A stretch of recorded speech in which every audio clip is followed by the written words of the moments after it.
আজকে আমরা শিখে নেব সাবঅর্ডিনেটিং কনজাংশন সাধারণত কোনগুলো হয় এবং আমরা যে লম্বা লম্বা বড় বড় বাক্য তৈরি করব কিভাবে সেটা আমরা আজকে শিখে নেব খুব সহজেই।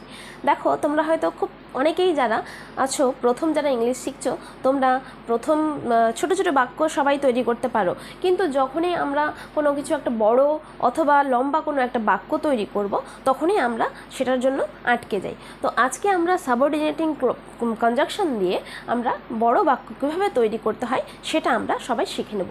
তো ভিডিওটা সবাই স্কিপ না করে পুরোটাই দেখতে থাকো। আশা করি তোমরা কিভাবে বড় বাক্য লম্বা বাক্য সেন্টেন্স তৈরি করতে হয় সেটা সবাই বুঝতে পেরে যাবে। তাহলে চলো ভিডিওটা শুরু করা যাক। সাবঅর্ডিনেটিং কনজাংশন জয়েন করে ডিপেন্ডেন্ট ক্লজ থেকে ইনডিপেন্ডেন্ট ক্লজকে। মানে একটা সেন্টেন্সে ধরে নাও দুটো বাক্য আছে, সেই দুটো বাক্যকে আমরা কিভাবে জয়েন করতে পারি সেটা সাবঅর্ডিনেটিং কনজাংশন দিয়ে আজকে আমরা শিখে নেব। ঠিক আছে, তোমরা যখন কনজাংশনের কোঅর্ডিনেটিং কনজাংশন যখন শেখো তখন আমি কনজাংশন কাকে বলা হয়, কনজাংশনের কাজ কি সেগুলো বলেই ফেলেছি।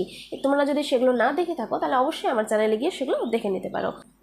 দেখো, আমি একটা উদাহরণ দিয়ে রেখেছি যে we eat that we may live. দেখো, আমরা খাই দ্যাট উই মে লাইভ, যাতে আমরা বেঁচে থাকতে পারি। তো এই পুরো সেন্টেন্সটা পড়ে আমাদের কি মনে হচ্ছে? পুরো সেন্টেন্সটা পড়ে আমাদের সর্বপ্রথম আমরা যারা প্রথম ইংলিশ শিখছি তাদের সর্বপ্রথম মনে হবে বাবা সেন্টেন্সটা কত বড়, তাই না? তারপরে সেন্টেন্সটা পড়ার পর আমাদের ডিটেল খুঁজতে হবে যে এই সেন্টেন্সটার মধ্যে দুটো সেন্টেন্স আছে, একটা সেন্টেন্সের মধ্যে আবার দুটো সেন্টেন্স আছে, যেটাকে আমরা বলতে পারি দুটো ক্লজ আছে। ঠিক আছে, দুটো ক্লজ আছে। কি আছে? দুটো ক্লজ আছে। তো দেখো, সর্বপ্রথম ক্লজকে আমরা খুঁজে নিব। সর্বপ্রথম ক্লজ হচ্ছে উই ইট। ঠিক আছে, উই ইট। তারপরের ক্লজ হচ্ছে দ্যাট উই মে লাইভ।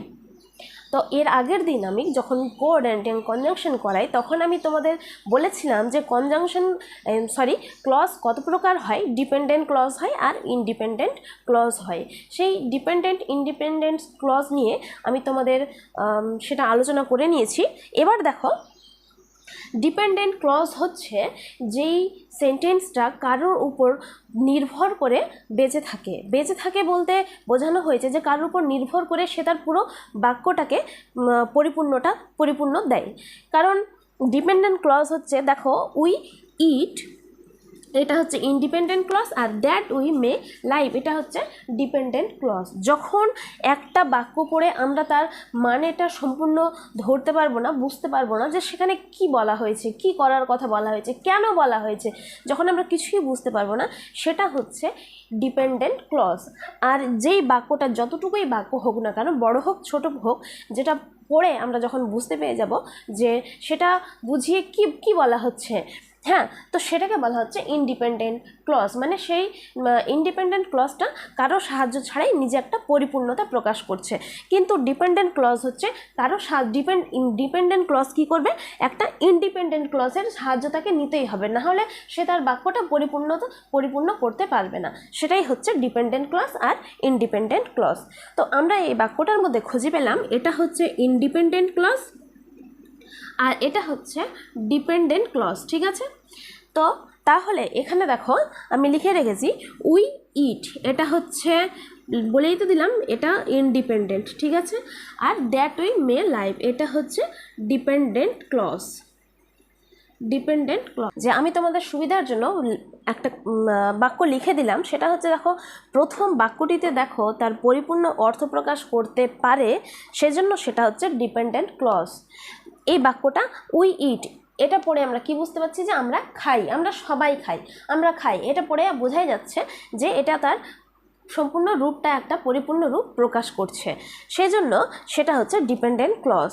আর যদি শুধুমাত্র বলা হতো, বাক্যটার মধ্যে যদি শুধু বলা হতো দ্যাট উই মে লিভ, সেজন্য আমরা বেঁচে থাকি, কী জন্য বেঁচে থাকি, হ্যাঁ, কি বলা হয়েছে তার মানে পড়ে কিছুই বোঝা যাচ্ছিল না যে দ্যাট উই মে লিভ, হ্যাঁ, যে কী জন্য সেজন্য আমরা বেঁচে থাকি। তো এইভাবে পড়ে যখন কোনো কিছু মানে আমরা সঠিক বুঝতে পারবো না, সেটাই হচ্ছে ডিপেন্ডেন্ট ক্লজ। তো তাহলে তোমাদের এবার সাবঅর্ডিনেটিং কনজাংশন দিয়ে বড় বাক্য কিভাবে তৈরি করতে হয় সেটার একটা আমি নিয়ম তোমাদের শিখিয়ে দিচ্ছি। দেখো, সর্বপ্রথম একটা নিয়ম সবসময় মাথায়, সাবঅর্ডিনেটিং কনজাংশন দিয়ে ডিপেন্ডেন্ট ক্লজ আর ইন্ডিপেন্ডেন্ট ক্লজকে যুক্ত করি, তাহলে সর্বপ্রথম নিয়ম হচ্ছে অ্যাট ফার্স্ট সাবঅর্ডিনেটিং, এটা আমি শর্টকাটে লিখলাম, হ্যাঁ, সাবঅর্ডিনেটিং কনজাংশন।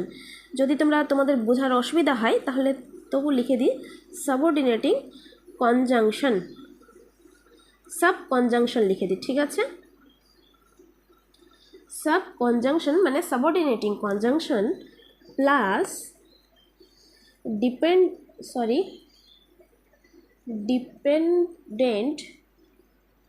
ডিপেন্ডেন্ট ক্লজ, ঠিক আছে।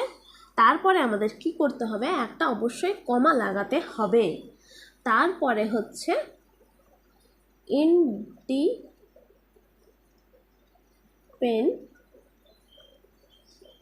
ইন্ডিপেন্ডেন্ট ক্লজ, ঠিক আছে। তারপরে ফুল স্টপ। আর যদি প্রথমে, তারপরে নেক্সট হচ্ছে, আর যদি প্রথমে ইন্ডিপেন্ডেন্ট ক্লজ নিই,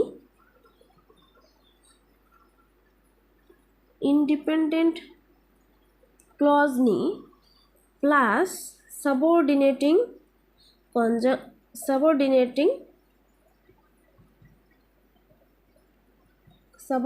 কনজাংশন প্লাস ডিপেন্ডেন্ট